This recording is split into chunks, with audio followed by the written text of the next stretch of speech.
You know how in this town that we're in, this world that we're in, it is very easy to always be looking at what's next. True. You never celebrate what's now. Very true. You know what I'm saying? Yep. So in this world where, we're trying to keep up with the Joneses, keep up with who's on Instagram and flexing in front of their car, their house, we'll do a job. You got your movie poster right here. Yeah. We'll do a job and won't really know how to celebrate it. And the people around us, they guilty too, because the first thing they ask us when they see is, so what you working on next? Yep. That's a fact. Hey, That's a nigga. Support what I did now. Yeah, right. Like, support the last 10 things I did. Right. No. So that I don't be, forgetting to celebrate my own shit. Hey. Let this shit ride for a minute, man. If you got a dream, you gotta go get it. It ain't gonna be easy, it's a lonely road. Very lonely road. But you gotta push through and figure it out. Hey. Yo, what up, though? You know what time it is. We back in the building, and I'm excited, like I always am, because I got one of my brothers in the building, man. I want to welcome y'all to another episode of REL Talk. Yeah, V. Come on, man. Listen, before we get into it, I'm going to just go ahead and let you know who I'm sitting with, because to me, this come with a little bit of respect. So let me give you a minute. Straight out of Fayetteville, North Carolina is where a star was born. Finding his love for breakdancing at the age of 10 was only the start. When we look up multi-talented, visionary, artist, entrepreneur, comedian, actor, dancer, writer, musician, and filmmaker, this man is the true definition of all of those things. He has been in this industry for over 3 decades, providing us with undeniable artistry. Just to give you some of what this man has done, because it's really incredible. He has appeared in TV shows such as the classic HBO's Def Comedy Jam, Soul Train, Wild 'N Out, Curb Your Enthusiasm, and Blackest, and that's just to name a few. He's also co-starred and featured in movies such as Beverly Hills Cop, Haunted House 1 and 2, 50 Shades of Black, The Wedding Ringer, Dance Flick, Soul Man, and Welcome Home Roscoe Jenkins. And while being a part of so many classics in his culture, he's worked alongside some legends in his game, such as Martin Lawrence, Bernie Mac, Eddie Murphy, Samuel L. Jackson, Marlon Wayans, Jamie Foxx, Kevin Hart, Nick Cannon, Adam Sandler, and Josh Gad. You feed me? My boy is Not only that, this man has traveled the world performing comedy and given us unforgettable moments with his impersonations and physical comedy. He has his own comedy special, which I had the pleasure of attending myself, titled Mirror to Society, which is available right now on YouTube. And through decades of hard work and dedication and experience, it has led him to write and make one of the funniest, most relatable, and needed movies of our culture and history to date, titled A Hip Hop Story, where he portrays several different characters, but mainly Roscoe Simons, who is confronted by a backpack rapper about the state of hip hop today. They take a journey down hip hop memory lane while meeting up with other icons and hopes to save the culture. This movie also has Demaine Ratcliffe, Cedric the Entertainer, Lil Rel Howery, Damian Dante Waynes, and Wayne Brady. And if you ask me, this movie is a true display of what it means to share your gift with the world. This movie is available right now at www.ahiphopstory.com. Please put your hands together for my brother, Affion Crockett. Hey, come on, intro, man. boy. That's an intro. Man. No, I gotta get him right. Come on, man. Get my dog his who is he flowers. talking about? What we talking about, man? Who is he talking about? I'm talking about you, baby. What up, bro? Hey, come on. What's up, big dog? How you doing? What's up with it? How you feeling, man? Man, I'm proud of you. That's why I'm here. I'm like, yo, little bro getting to it. I'm there, man. Hey, say man. less. Welcome to the show, man. It is an honor to be sitting with you, to have you here. It's such an honor because when I look at you and I think about what you've done in this industry, your career, man, I just take my hat off to you, brother, because you are one of the most talented individuals I've ever come across in my life. When I think about the way that you display your artistry, how detailed you are, how specific you are at the way that you attack it when it comes to comedy, dance, all of these things. So for me, man, it just makes me so excited to sit down and have this conversation with you. So, man, I appreciate you, bro. Yeah, man, I want to say this. Before we get into it, I always like to ask a question that just opens our minds up, allow us to just kind of get the conversation started, and it can be the most random thing. So this is my random question for you, man. If you were comedy, if we had to look at it and somebody said this is comedy and you had to explain yourself, how would you explain yourself? If comedy had to explain itself? Yes. If I was comedy? If you was comedy, you had to explain yourself. How would you go about that? Comedy is the unseen healing formula. Mm-hmm. It heals. Comedy heals.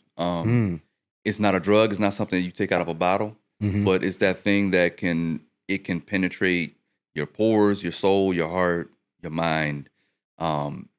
It's the feel good sauce. Yeah. You know what I mean? Yeah. That's, in short, that's how I would describe comedy. Damn, feel good sauce. It's feel good. Yeah. It's love it's that. the healing Yeah. salve. Yeah. Mhm. That's beautiful, bro.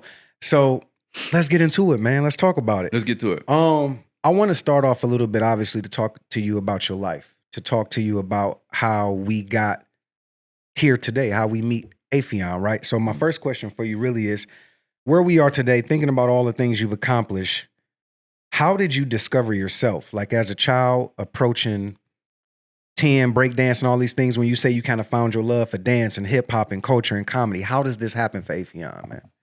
Watching TV. When you watch TV, man, as a kid, you just see things and things that resonate with you, right? Yeah. I don't care if it's Bugs Bunny, right? The Yeah. fact that Bugs Bunny was so cool, Yeah. you just was like, yo, something about this nigga, I want to be like him. You know what I mean? Yeah, that makes sense. No. You know what I mean? Like Bugs Bunny just looked like he just had every answer and he had an escape for every issue, every trouble, every appearance of peril. Bugs Bunny had the answer. Yeah. So I was just always inspired. And going back to your comedy question, comedy is the thing that I couldn't explain it. I couldn't articulate it, but as a kid, and I didn't realize this till I got older, I was living in a depression, like in a depressed state, because I was moving around, military brat, all this kind of shit. But comedy was the thing that always made me feel better. Anytime I could laugh, anytime I could see something that on TV or a movie that struck a chord with me, it was through comedy. Eddie Murphy, early Eddie Murphy movies. I mean, Eddie Murphy's the all-time GOAT for me. I mean, but I agree, brother. You know what I mean? Yeah, no, I totally agree with you. So yeah, comedy is just the thing that I gravitated toward. Even before I knew that I was going to do it. I had no clue that I was going to do it until I was like 18, 19. Oh, wow. No. I'm lying. I didn't really know until I was around 21, 22. But I mean, because dance was the kind that of was the the focus. first art form of like, yo, break dance, like, bro. That was the 'cause, focus. I thought I was, going to be a Michael Jackson background dancer, I or feel you. you know what I'm saying? Yeah, no, I feel that. Yeah. So I had no sights on doing comedy. That came later. But like I said, from the time I was 5 or 6, I just knew that anytime I laughed at something, it made me feel good, and I wanted to watch it over and over and over. So that's how movies become classics. Mm-hmm. How many times have we watched Coming to America? Or The Jerk with Steve Martin? Or, you can just go down the list of how many movies that we've watched over and over again, because how many Will Ferrell movies have you seen over and over? Facts, Like Old School, Step Brothers. Step Brothers. You could just name Adam Sandler movies, Billy Yeah. Madison. Like there's so many movies, it's like, they're just staples because they just make you feel a way. Mm-hmm. You know what I mean? Yeah. When I think about that upbringing, though, what role did your family play in this, as far as the support, as far as like mom, dad, what was that like? It was odd. I'm not gonna lie. Like my family definitely is supportive, but in those early years, it was selective support. Like they would always take me and my brother to every breaking competition, any dance competition, talent show. My mom and dad would always drive us to those things, but when it came time to like branch out and me saying later in life that I wanted to do comedy and all that shit, like it was met with some resistance at first. I ain't gonna lie. So it's the thing that I had to show them, I know what I'm doing. I know what I'm talking about, and I know how this is going to translate into a career and into a lifestyle. Yeah. You know what I mean? Yeah. And I'm so glad I did not let them parentally talk me out of it. Makes Because sense. parents always think they know better than you. Of course. I was going to say, makes sense. Yeah. You know what I'm saying? Because Yeah. if they hadn't, I wouldn't be sitting here with you today. Yeah. I would probably be in North Carolina still. doing or I'd probably be in the Air Force or something crazy, like an officer in the military. I don't know. If I would have let my mom and dad dictate my life, it would look way different. Your dad was in the military, correct? Yeah. And he's no longer with us. I lost him in 21. 21, right? Yeah. So I'm sorry for your loss, brother. Thank you. Because I understand the relationship us as black men that we have with our fathers. If your father is, in your life, yeah, and that's just a fact. If he's in your life, what I want to ask you from man to man about that experience is, since your father is no longer here, what are is there one thing or a couple of things maybe that you can give me, maybe some life lessons that he instilled in you that you still carry with yourself today? Dad was a go-getter. The fact that he would get up every morning and put them work boots on, put that military, that army uniform on, but grab that helmet, grab that big ass bag with who knows is in that bag. The fact that he did that, and there was times when there's this phrase called "in the field," where they would have to go in the field and train, and we didn't know what that meant. But 9 times out of 10, that's them living in the forest for a week or two. Yeah, they was out, and to see him come home, muddy boots and muddy pants and uniform, and just walk in the door and lay on the couch, dirty, because he's exhausted. And mom cooking him dinner and then waking him up to eat it. To me, that's like the work ethic behind that gesture and that lifestyle. If that don't motivate you as a son to say, I got no fucking excuses, I'm gonna go get this shit. I don't care how hard it look. And I'm in a cush job. I'm in a cush situation. Like, I'm in the entertainment world. Yeah. So it don't matter how fickle Hollywood is and how, how people sit around and they be worried about haters. Yeah. Niggas don't like they commenting on my when I tell you I don't give a fuck about that shit. When I tell you I don't give a fuck about none of that. It's so insignificant to me. I'll delete them comments. I'll block you. I don't want to hear your negativity. Yeah. That's when you comment on my grind. Yeah. Because again, it's from my dad. That work ethic of I watched a man go support his entire family, dental benefits, health benefits. All that came from him being in the military and going out and training and putting his body on the line, jumping out of planes, and he was a paratrooper. Yeah. So no. I could talk all day about what that meant for me as influence, but I am who I am today because of him. That's beautiful, man. I love to hear that, because generally to hear a black man express the love that he has for his father, to me is just admirable, because I have such a close relationship with my dad, even in my family. And my dad has instilled so many lessons to me. But one thing I always say that he told me is always be your own man. Simple as that. Show up and be your own man. Represent yourself the way that you know how to represent yourself. And stand up for what you believe in. But if anything, be your own man. Right. You know what I mean? And so when I hear that and see what your father created for you in your life and think about you being here today, it's so dope, which then leads me to ask where you are today. Like, what is one thing in your life that's happened recently that you're most proud of? I'm blessed to say a lot. We just did a season 2 of this show called Microphone Masters.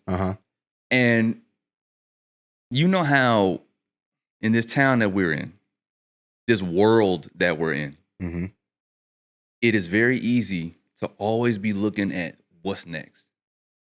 True. You never celebrate what's now. Very true. You know what I'm saying? Yeah.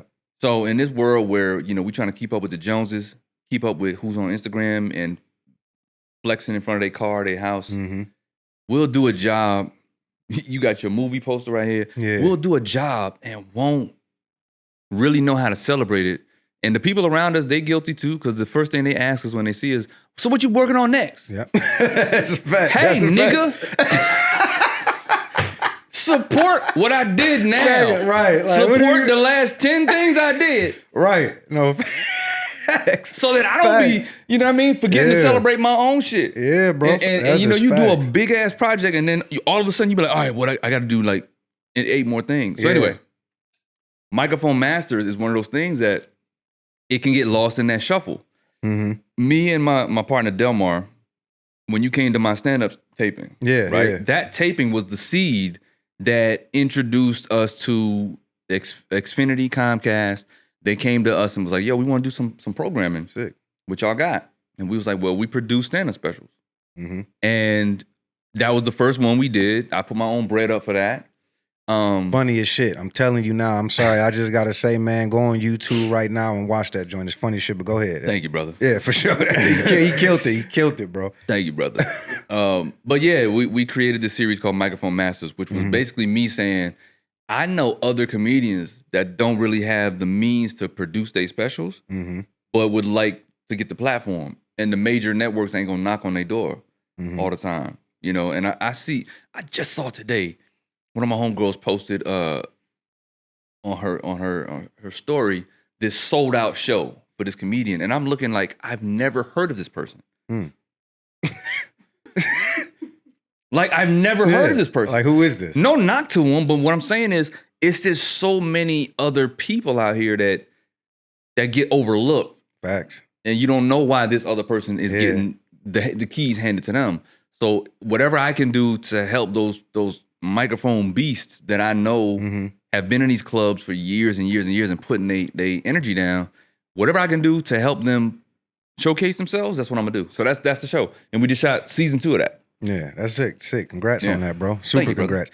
I want to ask you really quick, just kind of piggybacking off of what you just said. Do you think, you know, these people that are overlooked, or sometimes this happens to a lot of talented artists, but like Anthony Mackie was talking about this, I believe, on the Pivot, when he was saying, you know, sometimes it's luck. It's just luck. You just, do you kind of agree with that? That it's like half of it is hard work, but then the other half of it is kind of like they chose you. Yeah. For sure. I don't believe in the term luck, but I do believe that there is fate.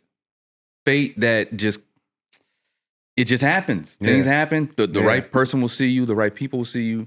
Like, that's how I met the Wayneses. I'm a big fan of the Wayans family. They are my teachers from afar. You know what I'm saying? Living Color is the blueprint to what I do. 100. So I had this audition for them years ago for this VH1 pilot. And when I tell you, because I know them so well from afar, my comedy DNA is partially theirs. So I knew once I got into character and I started the character was a rapper. I started freestyling off the head. It's going. It was so dumb. Marlon was crawling on the table. It was Marlon and Sean in the room. Marlon was crawling on the table, slapping the table.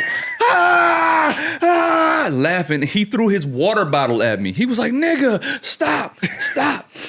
I picked up the water bottle. I said, you will throw water, I'll throw your daughter. I threw the water bottle back at him. And I just kept going with the freestyle. Yo. So it's moments like that. Like I could have went in that audition and been trash. Yeah. But fate had it that I was just ballsy enough to just be like, I don't care what happens in there. I'm going ham.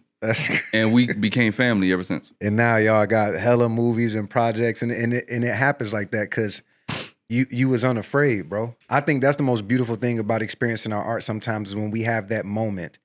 And this is one thing I do want to ask you. But I will say this, when we have that moment of being able to just be completely free and live in freedom and realize what it does for us. Yeah. Because to think about, you throw your water out there. Bruh. But is there a time in your career where you felt like you met yourself for the first time? What do you mean? So, you know, I feel like people have these moments in their careers where it's like, you have an experience, whether you on stage, you do a movie, or you do a performance, and after that, you feel as if it's like, damn, I actually met myself for the first time. Like that feeling of realizing how real you're living inside of your gift, but also it's an outer body experience. You get what I'm saying? Like, when does that happen? When does that happen? Mine comes in spurts. Okay. Like it's like how Kobe describes Mamba mentality. Rest in peace. That there's a zone I go into. And this has been happening since I was 10, since I was a dancer. There's just a zone that I go into that I don't know what I'm doing. It's just there. It's just time. Now that I'm older, I know how to control it. Navigate it. So once it's there, I know, like I got the whole building in the palm of my hand, and I'm just going, every little thing I do, every little word I say, I'm just going to mess with them. Every time I do that, I flicker the wrist, they can be like, stop it! You know what I mean? Like I can control it more now, but when I was younger is when it started to happen where I was just like, oh, this is something that I'm actually good at, and I know how to. I have this magic that when I hit the stage, I know how to tap into it, and when it comes out, it comes out. Yeah. You know, when I'm overthinking, it doesn't come out. So that's how I know the difference between being in the flow and being in the zone versus you contriving it and you're forcing the energy. You're trying to force the magic, and that never produces the right result. Never. It's almost like you become the puppet master. When you're on stage, the way you were when that zone? it's like you become like you got it. You now they just dancing, bro. They dancing now. And here's the thing: even when I'm having a bad night on stage, what I never fucking do is let them feel like they have control now. I'm always in control. 100. I don't give a fuck how you feel about how it's going to you. Yeah. If you so y'all not slapping the tables? Yeah. Y'all not laughing loudly? All right, cool. Let's bring my tone down. Let me just talk to y'all. Let's just have a conversation. Oh, word? Oh, y'all together 10 years? Oh, yeah. Nah, that's crazy how y'all, yeah. Nah, I see. Y'all body language don't say that y'all really love each other. Not right now. Did y'all have a fight before you got in here? And so now everybody else, the attention is now on these people. Yeah. So whatever I got to do to maintain control of the room, I'm always in that mode. I don't care. Yeah. I cannot relinquish control. The minute you relinquish control, you might as well just give your career away. It's over. It's over, bro. Yeah. Yeah, because you done lost it. So to think about that point, and even just thinking about your career now, how do you define happiness, right? Like my thing is we all have these moments of trying to reach every day that we wake up. I always say every day you wake up, you received your first blessing, you woke up. Yeah. And at that point, you should be happy. Boy, that's real. Like you need to say that again. It's a real thing. Literally every day you wake up, you receive your first blessing. Yeah. You woke up. And at that point, you got a chance and a choice and you can create heaven wherever you go. Yeah. When I think about happiness, how do you define your personal happiness and how have you measured up to that? My personal happiness is contentment. Because what we are doing to ourselves every day, especially in the last 5 years, what we are doing to ourselves is driving ourselves into comparison craziness. As opposed to being content. Don't look to your left or to the right. Get those fucking horse blinders back on. Shut that fucking phone off. Stop scrolling. Contentment is where you're going to find your happiness. Not to say that everything's going to be all good all the time. Of course. Contentment says, I have everything I need. I feel good. I'm healthy. I got a project coming up next week. Man, I'm good with that. Comparison craziness. Damn, I mean, I got a Mercedes, but Kev got a Lamborghini. Yep. Fuck, Dion got a Ferrari. He just sold out an arena.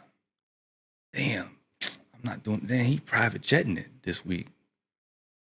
I'm on Delta first class. But you're on Delta first class. Bro, like what? Like what? You're good. Yeah, bro. You're okay. Yeah. But you won't see that unless you're content. Godliness with contentment is great gain. That the Bible says that. It doesn't say that for no reason. And then where the party at? Come on. That's it. Right on cue. Excuse my production team, because nah, but that's your text ring, nigga. This nigga said, "I'm gonna make sure I'm reminded where the party at every time a nigga texts me." Shit.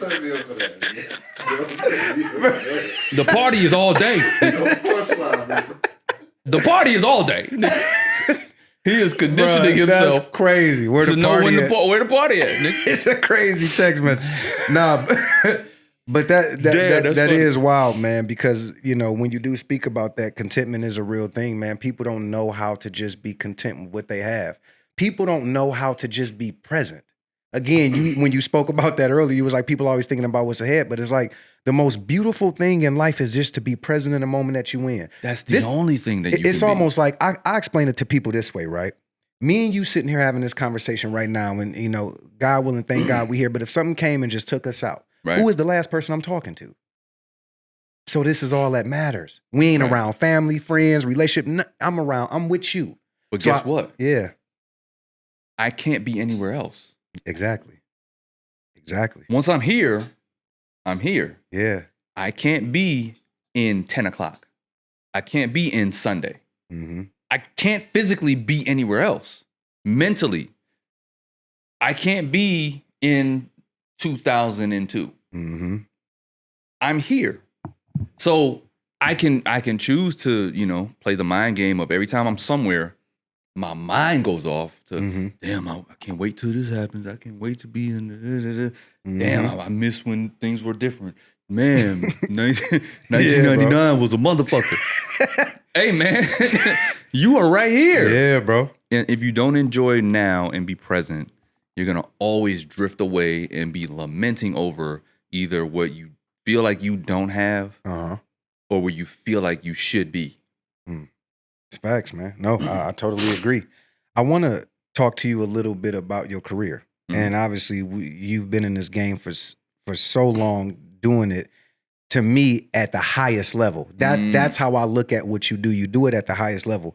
So one of my questions I wanted to talk to you about, I literally wrote it down. It says, to me, you are one of the king of impersonations. When you choose the people to impersonate, how do you go about that? And also, before you publicly showcase this impersonation, how do you even know it's good? Because to me, you present genuinely a master class. When I say a master, I'm talking about a master class on character work. And all brilliant actors, in my opinion, when it comes to the smallest details, that's where we discover the soul of the character, in the smallest details. So for me, how do you go about these impersonations, and how do you even know they're good before you do them?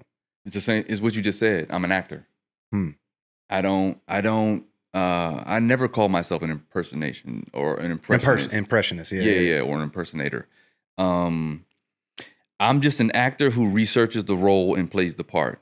So whether that's for an IG video, whether that's for my movie, I just make sure that whatever character I'm doing, it has to be authentic to what that character, who that character is, and who that person is, where they come from, all of the things. You know what I mean? It's Denzel playing Malcolm X. You got to do your research and find out who is this person and how does he talk? How does he move? Why is he moving the way why does he think the way he thinks? Jamie doing Ray, even though Jamie is, you know, a comedian who can do impressions, he's an actor. He's an actor, yes. He's an actor who did everything. He's classically trained in piano. And again, talking about fate, Jamie came along at the time when he was the perfect age, weight, talent level. His name was the right name in the business. It was just his time to play Ray. And the nigga stepped in and body bagged the performance. So facts. Yeah, I that's how I approach almost everything. Like, if you know that you've been around me, you've seen me do certain characters, I can jump in and out of it. Yeah. Cause I'm not like, it's not a thing where I'm just like, oh shit, I hope I got it right. No, I'm confident in that muscle that I've done it so many times that I know how to lean into it and produce what needs to be produced. Yeah, because it's one of those beautiful things. It's like, I look at it as that too, because I mean, obviously we describe it as, you know, impersonations or you impersonate, but ultimately that's all it is acting. Yeah. Where everything that you do and the characters that you create and the ones that you develop, you tell the truth, bro. It's so truthful and it's so good to the point to where that's why it becomes this thing to the world where everybody's like, you making me believe you really did. Bro, your Eric Sports, bruh, I'm sorry, but it's like classic characters that you just do. And I'm just like, bro, I just have to take my hat off to watching you over the years create and continue to find your way with this, man, because it is beautiful to watch, bro. It really is beautiful to watch, bro. Do you have any like impersonations or people that you've wanted to try yet that you haven't, or you get excited about sometimes, or you look, or does it kind of just hit you? You know what I mean? You kind of watch somebody and it's kind of like, okay, yeah, I gotta take a toll on that. It'll just hit. But that again, that comes with anything. Like if it's an idea, if it's a character, if it's an impression, it'll just hit me when I see it. But I don't set out to be like, oh, who's the next impression I'm going. Who was the first one you ever did? Probably Tony Montana, Scarface. That's crazy. Yeah, classic. Classic. Way back, yeah. Scarface Way is back good when I was a kid. Yeah. You know what I mean? I want to ask you this because I'm curious. I don't like to tell people age, but I know you know what I'm saying? You 51. 51. Go ahead, do your thing. You know what I'm saying? I just like, if they want to talk, they want to talk. You know, but because you are 51, this is my thing, man. As you've gotten older, the physical comedy of what you do, I'm just, you know what I'm saying? Like, it's really a part of your routine. It's a part of even, you know, from movies to acting, all these. Even to this day, it's like you continue to show us, man, I've seen you go on shows and kick your leg. And I'm like, I'm laughing at, because that just happened, 2 weeks ago? I did the karate kick. How? But so in my mind, it's like, and this is what I want to ask you. How have you maintained your physical health through the years? And what are the best and worst parts about getting older? About getting older? Yeah. I can't tell you. Because I haven't encountered worst parts yet. To a degree. But I'll give you the cliff notes. Best part and how I maintain. For one, I was born with a cheat code. Okay. I was just born naturally limber. Okay. I've been a piece of rubber since I was a little kid. So you know what I'm saying? Like I get you though. Most people some people don't have that. And I'm blessed. I'm blessed to have it. And so I maintain it though by stretching. Because now as you get older, one of the worst parts is you pull things more. Your body's not as, you know, if you're not hydrated, there's just not a lot of kind of like, it's like your cartilage gets dry, so it starts pulling. You know what I'm saying? Your muscles get dry, so you gotta, you know, drink your water, stretch, work out. Just make sure you put that time in. Get massages. You know, do the thing. Work out. Yeah. Like I see you in the gym. You know Every what I mean? day. I be seeing you with the every day. You know what I'm saying? With his cut off shirts and shit now and shit. I'm like, look at him. Look at him. Sexy on the V. Let me tell you something. If you don't move, you're gonna lose.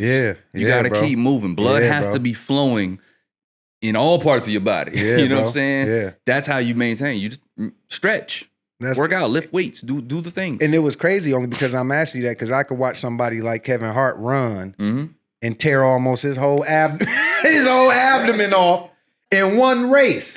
And it's like to watch, you know what I'm saying? So to watch you come out and because your comedy is physical, it really is physical. And it seems like, bro, you can wake up every day and but that's beautiful because you go through the process of actually taking care of your body. Yeah. And is eating it's a part LeBron of factor. Yeah. Man, listen, did you see LeBron's post the other day where he's just working back out, and I think he tore his MCL. Because what happened in the end of the game? Yeah, dog, playoffs. You see him working out though? Yeah, it's crazy, bro. If you didn't know his age, you would think the nigga was 27. Facts. So for me, it's mandatory that I keep my body healthy. That I'm always able to move. I don't care what age I am. You see Jackie Chan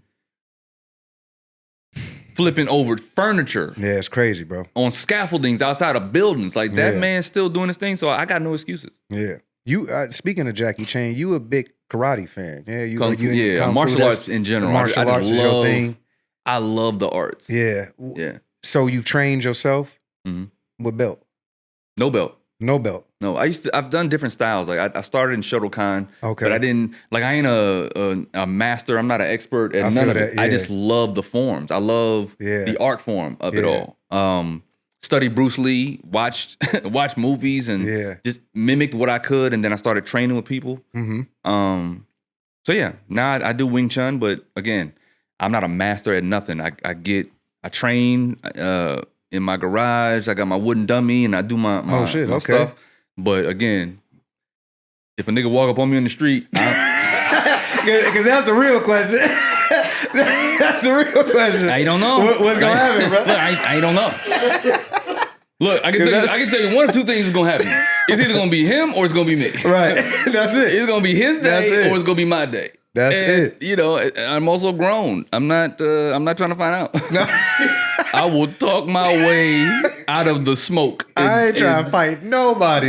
Man, I'm trying to get home unscathed. I feel you, I'm trying to keep my shirt crispy and I don't want no stains on it. Because ultimately, two people now don't even fight nowadays. I felt like back in the 80s and 90s or whatever, we a scrap, but nowadays it ain't. We ain't in the same era, bro. Nah. It's not even that. Yeah, you can get stabbed, you can get shot, you can do all the things. Even if you have a gun, like a lot of people are like, yeah, I carry my shit. Yeah, but are you gonna get to it first? Yeah, is the question. Are you gonna get to it first? Yeah. Like just relax. And then if you do get to it first and you shoot them, now you in court. Now you don't know what that's gonna lead to. Mm-hmm. Avoid the smoke at all costs. Man. I do martial arts as a workout. That's it. Stay fit, nigga. Somebody see you, they're like, oh, I ain't gonna try, buddy. It might help you sometimes. Somebody catch you doing the right thing. They might be like, I ain't gonna try. And it might be a situation where you, in an emergency, where somebody just kind of rushing you, somebody drunk, somebody on the street, you just never know. And you just do enough to deflect that energy. Mm-hmm. You protect your loved one, you do whatever, but do whatever you need to do to get away. Mm-hmm. What do you have to prove? Nothing at all. I always say that. I don't think you have anything to prove when it comes to that type of, just that type of energy, man. I'm somebody who also myself is big on exuding positivity, trying to live in a positive manner, always trying to see the greater good in people, seeking humanity in people. You know what I'm saying? Because we are human. We make fucking mistakes. And that's what drew me to you when we first met. Yeah. And we met through Shaka, but I was like, you can't fake cool and a genuine spirit. You know what I'm saying? And that's all I gravitate towards. You know, I'm a loner other than that. Like, but if you look at the circle of friends that we both have, like the Chloes, the Mauds, Shaka, like there's those people carry the same type of spirit. Very humble, very people-oriented, and just community-minded. So, yeah. Well, another thing I wanted to ask you about comedy, getting back to that, was, is there, because even when we open the show, man, I'm naming off all these legends that you've worked with. It's one thing I want to know, like, is there anybody yet that you still feel like I wish I can have the opportunity to work with before it's too late? Because obviously we can always talk about, oh, I wish I would be these people that passed on. I'm talking about people that are here now. Is there anybody yet that you're still like, man, before it's too late? Will. I've been spoke that. Yeah. Because technically I've worked with everyone who's been on my wish list. Mm-hmm. All of them. And I'm blessed to be able to say that. So Will is the only one that I haven't done actual work with. Is Will. Will. Yeah. That's crazy, man. I think, because when I think about the aspect of who you have worked with, I'm kind of like, that's crazy that y'all haven't connected yet in that sense. I mean, you know what cool. I mean? Like that's my guy, and we know each other and all that, but I'm just waiting. I'm patient. Yeah. I'm patient. Feel you. And when it's it happens, it's gonna happen. Yeah. I think that's the part of manifestation, though. It's all about us speaking it out into existence. I mean, obviously, it's undeniable at this point because it's kind of like the alchemist energy. When you truly desire something, everything in the world starts to work to make sure that you get it. Yeah. You know what I mean? Yeah. And I think that's just how that's happening for you right now. Thinking another thing about comedy, what is one of your worst moments on stage? And that's not to say you had to bomb. It's not to say somebody ran up on you. Let me be clear. Yeah. Every comedian bombs. Of course. Of course. And if they tell you that they haven't, they lie. They capping. It's all cap. It's full cap. No, I understand that. Worst moment, I've told the story before, but yeah, I was opening up on a Steve Harvey show way back when I first started. This is like mid-90s, like 97-ish, 96, 97-ish. And it was his crowd, his audience. And back then what they used to do was from Tuesday to about Friday, they would have another comedian there, they had just, like a local headliner. And we would handle those nights. And I'm killing. It was like an older white dude I was opening up for, but my shit was killing. You own. Nigga, Steve crowd coming that Friday and Saturday. Yeah. That's the weekend. They putting on their best shit. Yeah. The colognes and all that. They not trying to hear no fucking cartoon voices. They want to hear about grown people's shit. They was looking at me like this. Damn. Wait, let me get And I can hear him ordering shit. Yeah, let me get that's the the chicken worst. tenders. Let me get the honey mustard dip.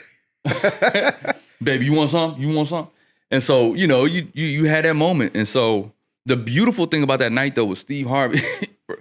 Steve Harvey sat me down backstage and was just like, he just gave me loads of game. Yeah. He was like, dude, you got all it takes. And I think he low-key felt bad that I took such a shit on stage.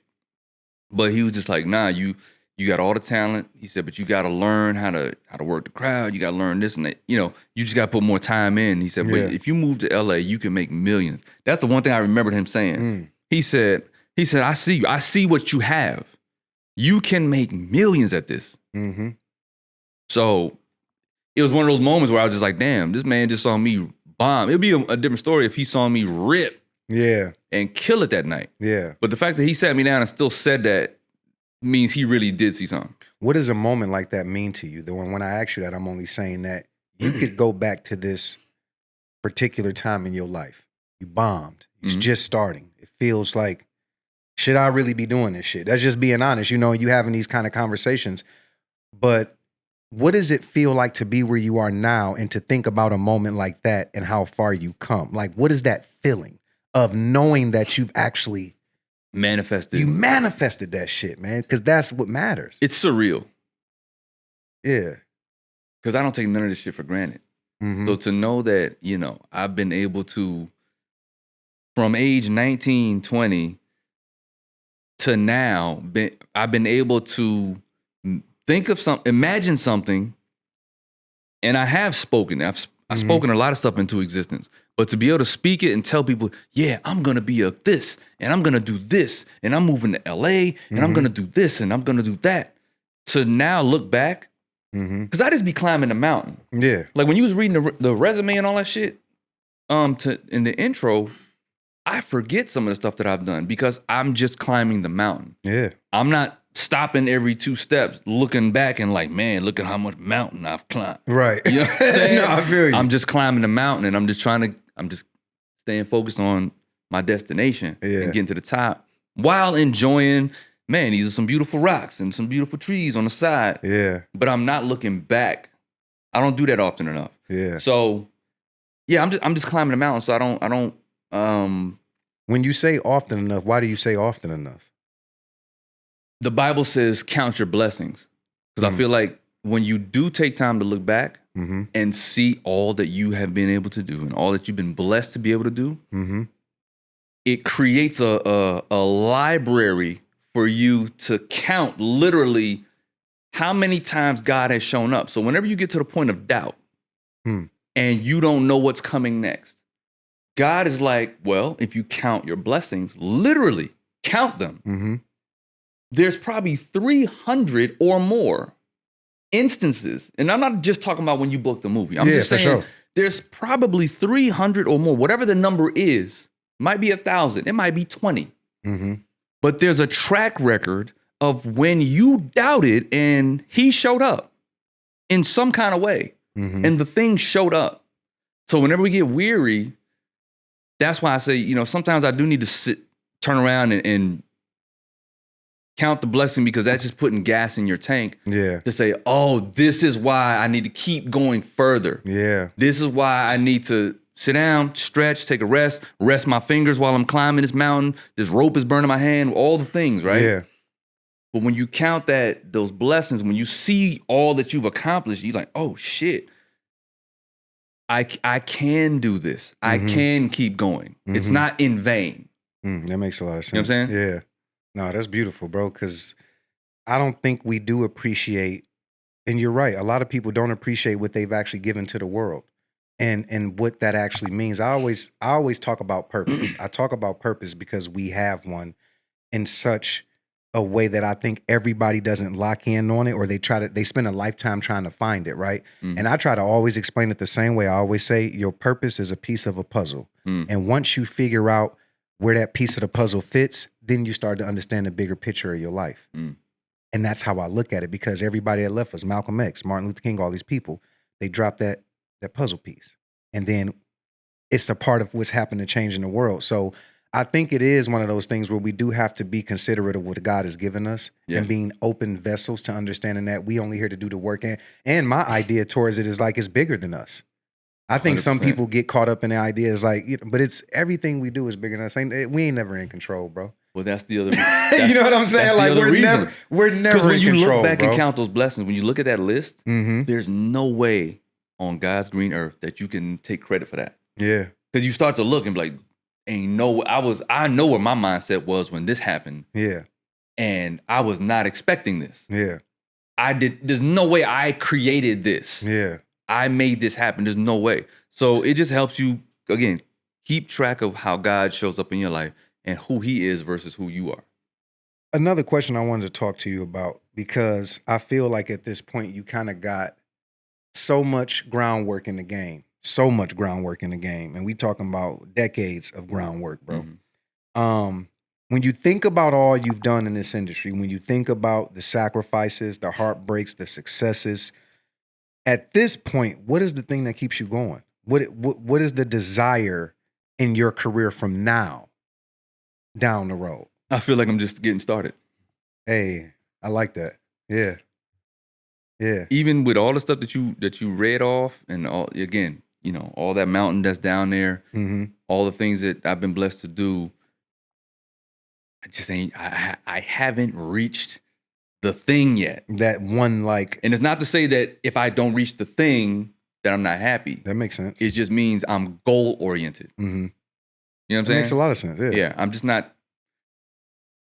I'm content, but I'm not comfortable all the time. Like I be wanting more, Yeah. and I'm a fighter. I'm a warrior. So it's like, I gotta get Like I gotta fuck. Yeah, gotta that makes get a lot of that. sense. Yeah, so bro. that, and I just got so much left in the tank. So what people think they've seen, you know, the industry is real good at what we call the typecast, where they feel like they know they've seen everything that Jerrel got. They know, Yep. right? That's a fact.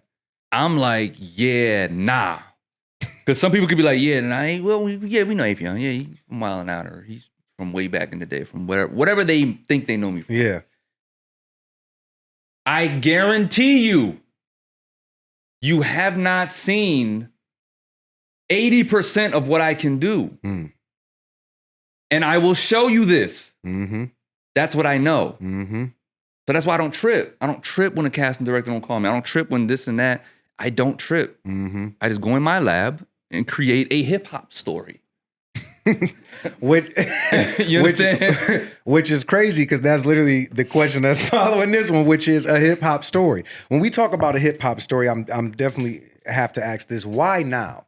Why you created this movie? Obviously, I think it was needed for the culture. Obviously, I think it expressed every level of art. Mm. Again, like I said, at the highest level. Why did you feel like the movie was necessary?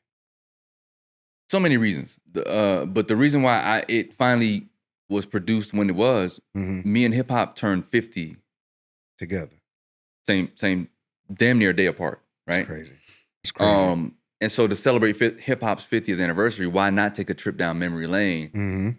through my eyes Mhm. and produce this movie in a way that only I could do?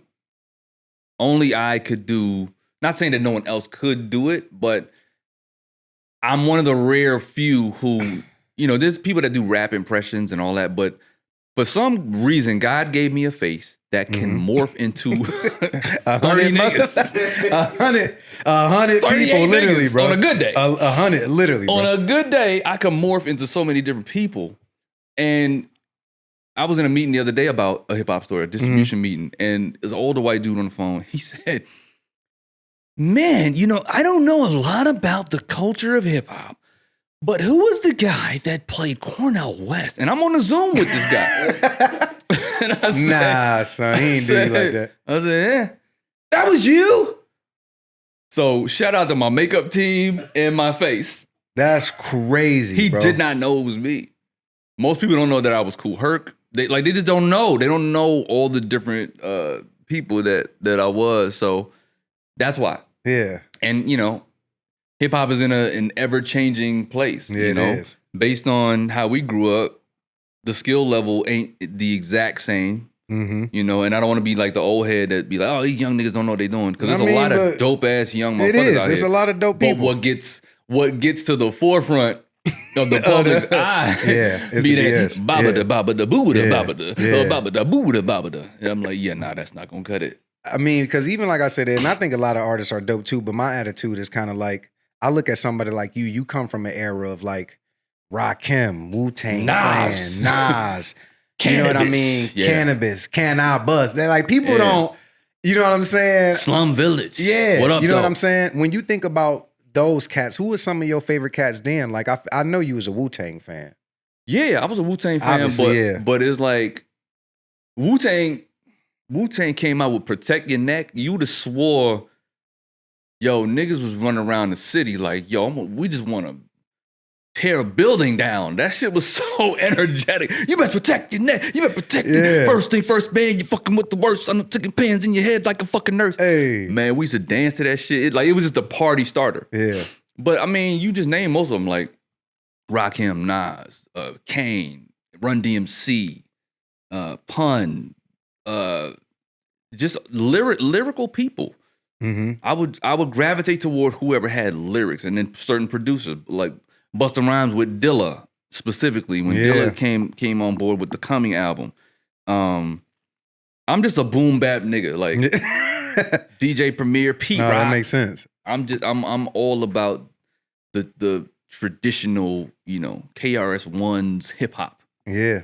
I mean, because thinking about growing up in the 90s, like, obviously we'd never get that era back, right? Right. We'd never get, but when I think about you doing the movie A Hip Hop Story, and this is just a question to know as an artist, when you finished, or say, is there anybody you felt like, damn, I wish I would have got this one in there too? Or did you feel like you kind of across the board I did as kind much of tackled? as what we could do. That makes sense. Because if you really if you really pay attention to the movie, it's literally 3 of us that do the majority of the characters. Yeah. All the people in there is really like 3 as far men. Demain, me, Demain, and Jevin. Yes. Right? Then my boy Savvy plays Kanye with the mask on. Yeah. And then of course we had the females. We got Lil Mama playing MC Light. My girl Sierra played Latifah. And then we have Salt and Pepper. That was Daisha in Paris. So we had a few more people. We had Thump playing Snoop, but it was like one-offs. Mm-hmm. But as far as like the recurrings, it was like there's only 3 of us. Mm-hmm. That was like flipping multiple character bags. But y'all was killing it, bro. I mean, when y'all like even watching Demain did like Too Short. Like no, that's Jevin. No, Jevin did Too Short. Yes, I mean like y'all was in y'all bag, bro. Nah, like the in bag y'all was bag crazy. Like if you look at that ending, the song at the end, you think you're looking at 15 people. Exactly, bro. And I think to me that was that moment of the movie where I was like, he's lost it, bro. Y'all went to a whole different place in my mind, like creativity. It felt nostalgic. It was so real. And then the bars. Yes. The bars was real. They were crazy, and they were in the voices and style of everyone that we were impersonating. Do you write your raps? Do you write Everything. raps now? I'm saying like for you. You still get in the booth, you Everything. still rap, I still make music. Yeah. I was gonna say you can't let that go, huh? Can't. It doesn't come to me as frequently because I'm just not chasing music like that. I feel that. Yeah. So, but it's like, every time I hear a crazy bar from one of these, like a Kendrick or somebody, I'll be like, nigga, let me get my pen game out real quick. Let me write some shit. You know what'd be crazy? Would you ever do a comedy album? I've done that before. You have a comedy album. It's called Watch the Clone. That's crazy. Yeah. I gotta check it out. Yeah, I didn't know you had a comedy years album. old. So when Watch the Throne first came out, when Watch the Throne came out, I remember listening to that and just as a hip hop purist, I wanted to hear something different. Yeah. I was like, yo, you got Jay and Kanye, they first time out. Yeah. 2 big artists and they got, history of music. I just really expected that to be more boom bappy, like more like Just Blaze, more, give me that. I get you. And the whole album to me sounded like Forever Young. Like they got on that Sting kind of energy. Yeah. And so I was just like, I wasn't feeling it. So I was like, let me do the album that I wanted to hear. And as I started doing it, I'm playing on the album, I'm playing Jay, I'm playing Ye, But then I also played Eminem for the first time. I played J. Cole, just a bunch of different people. 2 Chainz. Yeah. Yeah, but like I said, that was ages ago we did that album. But yeah, I produced the whole thing, wrote, me and Jevin. Jevin played Meek Mill. He did E40 again. So yeah. When you think about these characters, I always like to talk to comedians. You're obviously 10 times more than a comedian because you wear so many hats. But as far as comedy, because it is something that is such a huge part of your life, when it comes to it, how do you know you actually funny? The people tell you. The people tell you. The way I know initially is it makes me laugh first. There we go. So when I start laughing at the idea, there we go. I'm confident that other people are gonna find it funny. I'm just confident. Like I've been doing it for so long, and because I've studied comedy for so long, it's gonna work. You know what's crazy? Because I was gonna ask you this. Because you just said something that's such a particular thing to me. You said I'm confident. Do you think that plays the biggest part in comedy? It has to. Yeah. If you're not confident, you're not gonna commit. Do you box? Hell yeah, love boxing, my favorite sport. If you are not confident in your jab, your cross, you're not gonna commit to damaging your target. Facts. You're not gonna commit. Facts. You'll fuck your wrist up if you hesitant. Yeah. You know what I mean? You're not gonna tighten your fist enough to where your fist is now engaged and those muscles are engaged and you're all the way up to your forearm. Yeah. So if you hesitate, you're gonna bend your wrist, do some silly shit like that. But if you're confident, you're like, nigga, I'm rocking you. It's over. That's comedy. Do you have a favorite boxer? Roy Jones Jr. That's what's up. Roy I like Jones, Roy, bro. I like Roy. Yeah. Let me tell you something. Mike Tyson and Roy are my 2 favorite boxers of all time. And then Manny Pacquiao. Yo, Manny Pacquiao, crazy too. But and I'm gonna tell you why. Yeah. Pacquiao is one of the most energetic boxers we've ever seen. Facts. One of the nicest guys. I don't give a fuck about trash talk. I've never been a fan of trash talk. So the fact that he just be up there smiling and like, yeah, we're going to see what happened. We're going to see what happened. You know what I mean? Right. The fact that he just be like, yeah, whatever, and and he don't duck no smoke. Yeah. Pacquiao, he won it all. He goes after whoever. He's fought everybody. Yeah. And so he's one of my most well-respected boxers. But Roy Jones Jr. and Tyson, right? And again, I don't, Mayweather, I feel like he tainted the game with the no loss theory. That if you have no loss, even though he's the purest pugilist we've ever seen. On God, I'm sorry. The purest. You can't deny it. Yes, he is. But the whole record thing, I just don't agree with. Okay. Because there's so many great boxers out there that as soon as they took one loss, you can see it mess with their confidence. Yeah. And their career was never the same. Yep. Because they felt like they had to match up to Floyd, and there's no other back Floyd. in the day, Muhammad, all of them, they all took losses. All the greats took losses. It didn't matter, yeah. Right. But Floyd is Floyd. He's great. But Tyson and Jones Jr. have 2 of the most original, unorthodox styles that we've never seen. Facts. We've never seen any boxer box like them 2 men. Jones boxed like a cat. When have you seen hooks thrown from the lead hand? With no setup. That's crazy. With no setup, just out of nowhere. Bing. Crazy. And then Mike's body movement, his defense, the peekaboo style, his footwork, craziness, and the power to go with it. Yeah. Come on, man. Like, sorry, I'm just like I could talk boxing all day. Like yeah, that's what I say. Me too, bro. It's literally. Well, just last thing since we on the subject, Canelo Crawford is happening.